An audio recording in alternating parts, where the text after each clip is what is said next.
بسم الله الرحمن الرحيم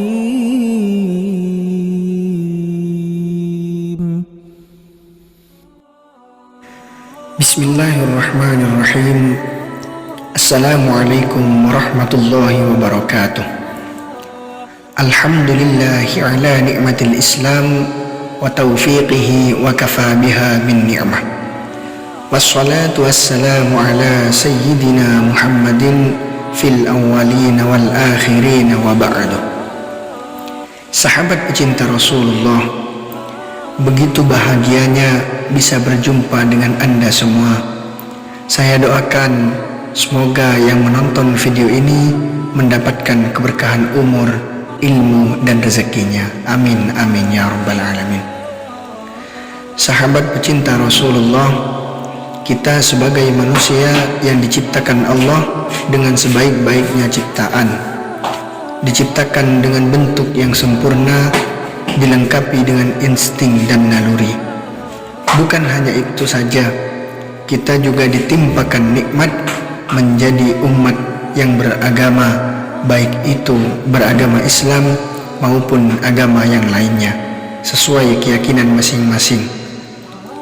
Di dalam agama Islam, kita sebagai manusia mempunyai dua sisi, yaitu jika kita berada pada titik mulia, maka kita akan lebih mulia daripada malaikat. Namun jika berada titik hina, maka kita akan lebih hina daripada binatang.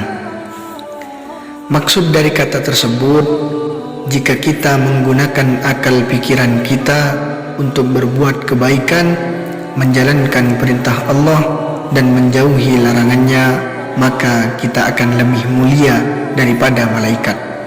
Namun sebaliknya, jika kita menjadi budak nafsu, melalaikan syariat Allah, maka kita akan menjadi manusia yang hina, bahkan bisa lebih hina dan brutal daripada binatang.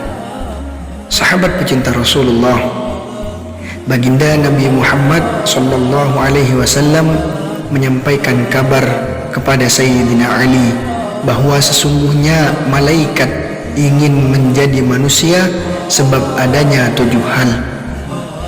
Ini artinya 7 hal tersebut menyimpan sebuah misteri keutamaan yang malaikat tahu sendiri seberapa besarnya, sehingga ia berkeinginan menjadi manusia agar ia dapat mengerjakan 7 hal itu. Jika seandainya tidak ada 7 hal tersebut, niscaya malaikat tak punya keinginan menjadi manusia. Apa saja 7 amalan yang membuat malaikat Jibril sangat ingin menjadi manusia? Sebelum berlanjut, jangan lupa tekan tombol like, subscribe, dan share videonya agar kita bisa mengamalkannya bersama-sama. Berikut 7 amalan yang membuat malaikat Jibril ingin menjadi manusia. Yang pertama, malaikat Jibril ingin sholat 5 waktu bersama imam. Dalam agama Islam, sholat adalah kewajiban bagi seluruh pemeluknya yang sudah mencapai akil baligh. Bagi umat Islam, sholat merupakan rukun iman yang kedua. Keutamaan juga manfaat dari sholat dapat dirasakan pada jasmani dan rohani kita. Namun, keutamaan sholat yang sangat dianjurkan oleh Rasulullah yaitu sholat tepat waktu dan berjamaah. Dari saking utamanya sholat berjamaah dan besarnya pahalanya, malaikat pun ingin menjadi manusia agar bisa sholat berjamaah. Yang kedua, ingin berkumpul dengan ulama. Ulama merupakan seorang tokoh yang keimanannya luar biasa.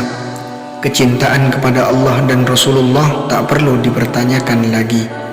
Begitu mulianya seorang ulama hingga malaikat pun ingin berkumpul bersamanya. Berbeda dengan kita yang sudah sering bahkan tiap hari mendengarkan ceramah, pidato dan sebagainya, malah ada sebagian yang membencinya. Seandainya kita tak mampu menjadi pecinta ulama, minimal jangan menjadi pembencinya. Yang ketiga, ingin menjenguk orang sakit. Menjenguk orang sakit bagi kita umat muslim hukumnya sunnah. Menjenguk orang sakit juga bentuk dari hablum minan nas, yang merupakan hubungan antar sesama manusia yang akan meningkatkan persaudaraan dan solidaritas kita sebagai makhluk sosial. Yang keempat, ingin mengantarkan jenazah. Dalam Islam ada dua jenis kewajiban, yaitu fardu ain dan fardu kifayah. Yang mana fardu ain adalah amal kita sendiri atau per individu, sedangkan fardu kifayah adalah kewajiban bagi sebagian kaum saja. Termasuk mengantarkan jenazah merupakan bagian dari merawat orang yang sudah meninggal, yang hukumnya adalah fardu kifayah. Namun ada manfaat dan keutamaan yang terkandung di dalamnya. Salah satunya adalah mengingatkan kita akan kampung akhirat dan kematian, sehingga kita tidak terlena oleh gemerlapnya dunia. Yang kelima, ingin memberikan minum kepada orang yang haus.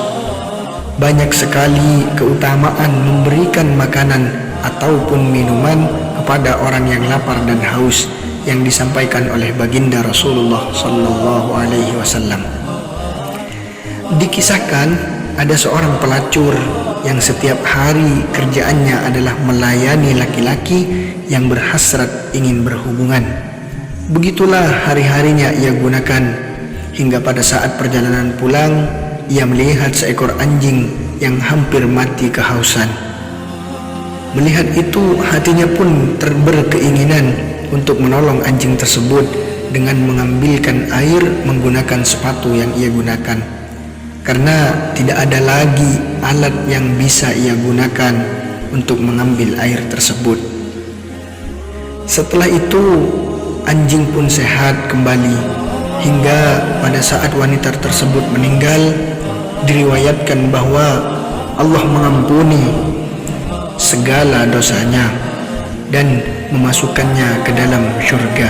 Masya Allah, itu hanya salah satu contoh dari keutamaan orang menolong sesama makhluk yang membutuhkan. Yang keenam, ingin mendamaikan dua orang yang berselisih. Ketika kita melihat salah satu dari kita berselisih, maka kita dianjurkan untuk menjadi penengah di antaranya, supaya mereka bisa kembali damai dan rukun. Namun kebanyakan di antara kita bukan menjadi penengah, malah menjadi pengadu dombanya. Na'udzubillah. Semoga kita tidak termasuk golongan orang yang mengadu domba. Yang ketujuh, ingin memuliakan tetangga dan anak yatim. Sebagai makhluk sosial, kita sangat membutuhkan yang namanya tetangga. Dalam Islam sangat dianjurkan untuk memuliakan tetangga, sebab ada yang namanya hablum minallah dan hablum minan nas. Burung tidak dapat terbang menggunakan satu sayap, begitupun manusia tidak dapat menuju surga hanya dengan hablum minallah saja. Kita juga butuh yang namanya sosialisasi, berbuat baik kepada orang lain, menolong sesama, serta saling memuliakan, terlebih kepada seorang anak yatim. Seorang anak yatim begitu dimuliakan dalam agama Islam, dipelihara hingga hartanya, seperti yang Allah firmankan dalam Al-Quran, dan demikianlah kepada anak-anak yatim harta mereka. Jangan kamu menukar yang baik dengan yang buruk, dan jangan kamu makan harta mereka bersama harta kamu. Sesungguhnya itu adalah dosa besar. Quran Surat An-Nisa ayat 2. Tentu 7 amaliyah itu bukanlah amaliyah biasa. Lalu seandainya amaliyah tersebut hanya sebagai amaliyah biasa-biasa saja, rasanya malaikat tak mungkin sampai ingin menjadi manusia agar bisa melakukannya.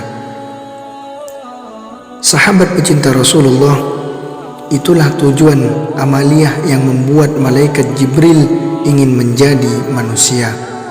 Semoga amaliyah tersebut bisa kita jaga dan amalkan supaya kita bisa menjadi manusia yang dicintai Allah dan Rasulullah, serta menjadi manusia yang bersosialisasi tinggi, juga menjadi perantara kita mencapai keridhaan Allah dan Rasulnya.